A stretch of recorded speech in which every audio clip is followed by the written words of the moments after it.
চতুর্দিকে ফিতনার যে ভয়াবহ অন্ধকার, যে ফিতনা আমরা হারিয়ে যাচ্ছি, যে ফিতনায় আমাদের অস্তিত্ব বিলীন হওয়া উপক্রম, ঠিক এরকম সময়ে যদি আমরা ঈমানের উপর অটল থাকতে পারি, তার বৈশিষ্ট্যটা কি, তার লাভটা কি?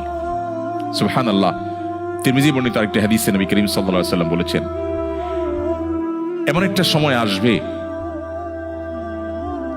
যখন ঈমানের উপরে অটল থাকাটা জ্বলন্ত কয়লা, আগুনের কয়লা হাতে রাখার চাইতে কঠিন হবে বা হাতে রাখার মতো হবে। নবীজি বলেছেন, সেই সময় সবর করাটা, ঈমানের উপরে টিকে থাকাটা, সমাজের সবাই একটা স্রোতে দৌড়ায়, তার বিপরীতে দৌড়ানো সহজ বিষয় নয়। কিন্তু এই কাজটা যারা করতে পারবে, নবীজি বলেছেন তাদের কাজটা কষ্টসাধ্য এতটাই যে জ্বলন্ত আগুনের কয়লা হাতে রাখার চাইতেও বা রাখার মতো কষ্টের, কিন্তু এর বিনিময়টা আবার সেরকম ঈর্ষণীয়। তিনি বলেছেন 50 জন মানুষ আমল করে যে পরিমাণ সওয়াব পাবে, ওই সময় এই রকম প্রতিকূল পরিবেশে যিনি নিজের ঈমানকে, নিজের আইডেন্টিটিকে, নিজের আমলকে, নিজের মুসলমানিত্বকে যে ব্যক্তি বুলন্দ করে রাখবে, উঁচু করে রাখবে, ধরে রাখতে পারবে, আল্লাহ তাআলা তাকে 50 জন মানুষের আমলের সমপরিমাণ সওয়াব তাকে দান করবেন। তিনি নামাজ পড়বেন 1 রাকাত, সওয়াব পাবেন 50 রাকাতের।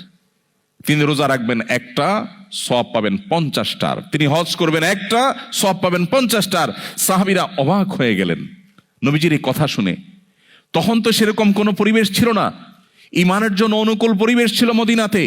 নবী করিম সাল্লাল্লাহু আলাইহি ওয়াসাল্লামের এই কথা শুনে তারা জিজ্ঞাসা করলেন, হে আল্লাহর রাসূল, আপনি যে বলছেন তখনকার মানুষেরা প্রতিকূল পরিবেশে ঈমানের উপরে টিকে থাকতে পারলে একজনে 50 জনের সওয়াব পাবে, সেই 50 জন কি আমাদের 50 জন নাকি তাদের সময়ের 50 জন? নবীজি তখন বলেছেন, আরে না, তাদের সময়ের না, তোমাদের মতো 50 জনের সওয়াব তারা পাবে। আল্লাহু আকবার। সাহাবায়ে কেরামের যে মর্যাদা, সেটা নতুন করে বলার অপেক্ষা রাখে না। কিন্তু প্রতিকূল পরিবেশে নিজের ঈমানকে, মুসলিম আইডেন্টিটিকে যদি কেউ উঁচু করে সেটাকে নিরাপদ রাখতে পারে, তার আঁচলকে বাঁচাবার জন্য সে যদি সংগ্রাম করে টিকে থাকতে পারে, জ্বলন্ত কয়লা হাতে রাখার মতো এই কঠিন কাজটি যদি সে করতে পারে, নবীজি সাল্লাল্লাহু আলাইহি সাল্লামের হাদিসের এই ভবিষ্যৎবাণীর আলোকে এই সুসংবাদ সে পাবে।